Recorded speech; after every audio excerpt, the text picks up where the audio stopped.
नमस्कार. BMS second year अगततंत्र एवं विधिवैद्यक या विषयातील आज आपण थर्मल इंजुरी हा टॉपिक पाहणार आहोत. त्याच्या नोट्स पाहणार आहोत.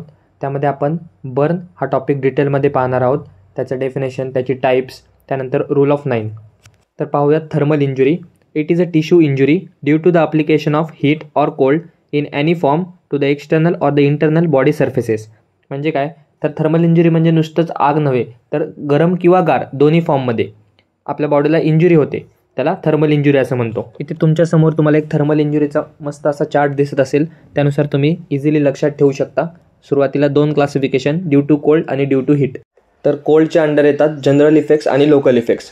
जनरल इफेक्ट्समध्ये हायपोथर्मिया आणि लोकल इफेक्ट्समध्ये चिल ब्लेन, फ्रॉस्टबाईट आणि ट्रेंच फूट. तसंच ड्यू टू हीटच्या अंडर येतात जनरल आणि local.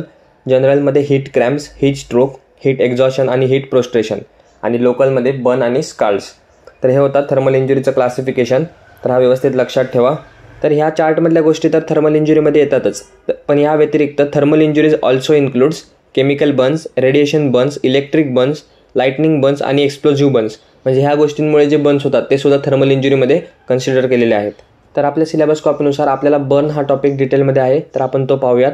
Burn is a injury caused by heat or by a chemical or physical agent having and similar effect to the heat. त्याचं classification सांगितलं आहे 3 टाईपमध्ये: primary burn, secondary burn आणि tertiary burn. तर हे इथे तुम्ही दिलेलं ते वाचून घ्या. पुढे आपण याचा डिटेलमध्ये एक चार्ट पाहणार आहे, त्यामध्ये तुम्हाला क्लिअर समजून जाईल बर्नचं क्लासिफिकेशन. तर आत्ताच मागे सांगितल्याप्रमाणे मी तुम्हाला म्हणलं होतं की एक चार्टमध्ये तुम्हाला समजून जाईल, तर हाच तो चार्ट आहे. त्यामध्ये बर्नचे टाईप तुम्ही पाहू शकता: प्रायमरी, सेकंडरी आणि टर्शरी. व ह्या साईडला त्याचे कॅरेक्टर दिलेले आहेत, जसं की डेप्थ, कलर, पेन, ब्लिस्टर्स आणि मेडिकोलिगल आस्पेक्ट. तर प्रायमरी बर्नमध्ये डेप्थ एपिडर्मल असते, त्यानंतर कलर रेड किंवा पिंक असतो, पेनफुल असतात प्रायमरी बर्न, ब्लिस्टर्स फॉर्म होत नाहीत, आणि मेडिकोलिगल आस्पेक्टमध्ये सिम्पल इंजुरी आहे.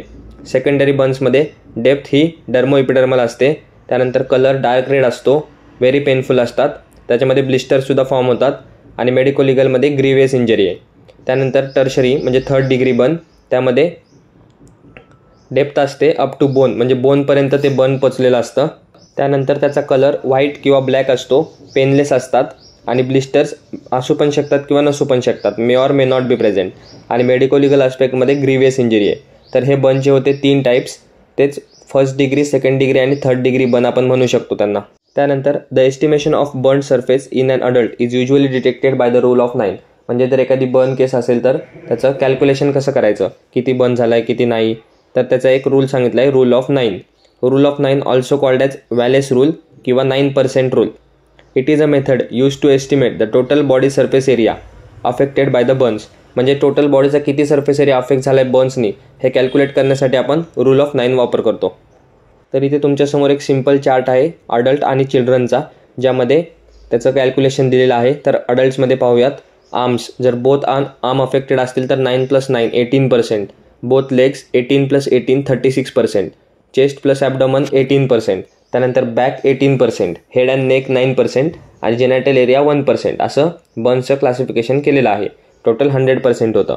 तसंच चिल्ड्रन्समध्ये बोथ आर्म्समध्ये 9 + 9 18%, बोथ लेग्समध्ये 14 + 14 28%, चेस्ट प्लस ॲबडोमनमध्ये 18%, बॅकमध्ये 18%, हेड आणि नेक 18%. अशा प्रकारे 100% पूर्ण होतं. तर हे नॉर्मल तुम्ही लक्षात ठेवा की कोणत्या पार्टला किती % बर्न आहे. तर ह्या होत्या थर्मल इंजुरी संबंधित संपूर्ण नोट्स. तसंच आपण बर्नसुद्धा डिटेलमध्ये पाहिलेला आहे.